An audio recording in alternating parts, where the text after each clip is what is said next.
Louise, bonsoir. Qui sera sur le tapis rouge? Il semblerait que ça soit le grand retour de Pedro Almodovar. Oui, bonsoir Stéphanie, tout à fait. Et à 76 ans, Pedro Almodovar est l'un des grands fidèles du festival. Plusieurs de ses films ont été présentés en compétition ici depuis, on va dire, la fin des années 90, comme Tout sur ma mère, Volver ou encore Douleur et gloire. Il a déjà remporté plusieurs prix ici sur la Croisette, notamment pour la mise en scène et le scénario, mais il n'a encore jamais décroché la Palme d'Or. Et ici, beaucoup commencent déjà à se demander si ça ne pourrait pas être enfin son année, avec la présentation de Autofiction, un film intime sur le cinéma, la création et les angoisses des artistes. L'histoire d'un cinéaste culte en pleine crise créative. Et lorsqu'un drame frappe l'une de ses plus proches collaboratrices, eh bien, il s'en inspire pour écrire son prochain film. Et peu à peu, il imagine Elsa, une réalisatrice en pleine écriture dont le parcours commence à refléter le sien. On retrouve donc des thèmes très chers à Pedro Almodovar, la frontière entre la fiction et la réalité, et cette manière qu'ont les cinéastes de puiser dans leur propre vie pour créer leurs personnages. Je vous propose tout de suite qu'on regarde quelques images du film Autofiction. He leído tu guión. ¿Y de qué irá? De dos mujeres en una isla volcánica. ¿Una soy yo?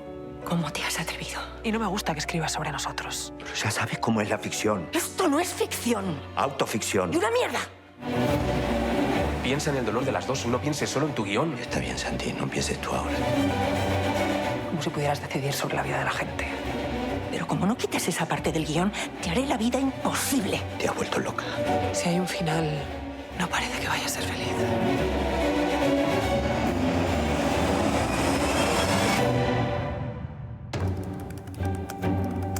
Olvidas que es una ficción y que soy yo la que elige el final. L'autre film en compétition, Minotaur, c'est une fiction qui a pour toile de fond la guerre en Ukraine. Tout à fait, il est signé du réalisateur russe Andrei Zagintsev, opposant déclaré à Vladimir Poutine. Il vit en exil ici en France. Il est connu pour ses films comme Léviathan et Faute d'amour, et il fait son retour sur la Croisette après avoir failli mourir d'une forme grave du Covid qui l'a immobilisé plus de 18 mois. Minotaur est dans la droite ligne de ces portraits assez sévères et sans compromission de la société russe contemporaine. Le film se déroule en 2022. On suit un entrepreneur confronté à l'exode de plusieurs de ses collaborateurs et à la mobilisation d'une partie de ses employés à cause d'une opération militaire russe au tout début de la guerre en Ukraine, au moment même où il découvre que sa femme le trompe. Le film a été tourné en Lettonie, évidemment Andrei Zagintsev n'a pas pu tourner en Russie, et le long métrage se veut une relecture libre de la femme infidèle de Claude Chabrol, et il dépeint comment la guerre en Ukraine percute le quotidien de la bourgeoisie russe. On regarde quelques images. Может, вечером сходим куда-нибудь? ¿Сегодня? Например? С чего вдруг? Ну, просто побудем вместе. Наших давай позовем. Кого собираешься звать? Да, как всегда, Костю с сыной, Дениса с Лизой. Лиза не пойдет. Ну, тогда только одного Дениса. У него там новенькая появилась. Отлично. Заодно познакомимся. Хорошо. Все. Со мной заедешь? Я пока не знаю, меня в администрацию срочно вызывают. Давайте позже позвоню, решим. Et puis l'acteur américain Andy Garcia qui est sur la Croisette, Louise, pour présenter Diamond, son troisième film de réalisateur.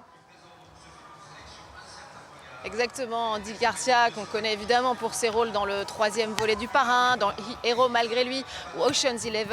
Après un documentaire et Adieu Cuba en 2005, il passe donc à nouveau derrière la caméra pour Diamond, un film de gangster avec un casting 4 étoiles, Vicky Krieps, Dustin Hoffman et Bill Murray. Alors pour l'anecdote, Andy Garcia a eu l'idée de ce film il y a une vingtaine d'années alors qu'il aidait sa fille à faire ses devoirs. Elle devait alors écrire une nouvelle noire et Andy Garcia s'est mis à inventer une situation des personnages.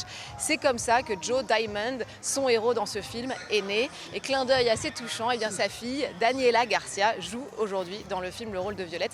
C'est une réceptionniste d'hôtel. La boucle est donc bouclée ici sur la Croisette. Merci Louise. Louise Dupont, donc en direct de la Croisette. Et à demain.